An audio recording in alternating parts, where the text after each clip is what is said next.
இதோடைய கூடுதல் என்ன? ஃபார்முலா பாருங்க. To find the some. இதோடைய கூடுதல் என்னன்னு கேட்குறேன்.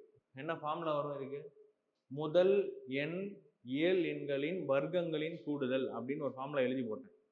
Some of first n squares of first n natural numbers equal to n into n plus 1 into 2n plus 1 divided by 6 அப்படின்னு ஒரு ஃபார்முலா எழுதி.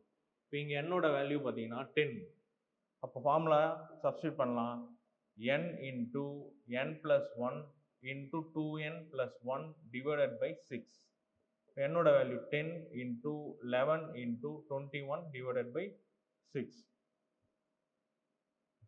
3 2 3 7 2 5. என்ன வரும்? 55 into 7. 7 5 35. 7 5 35 ஒரு 3 385. இதுதான் அதோட கூடுதல். கரெக்டா?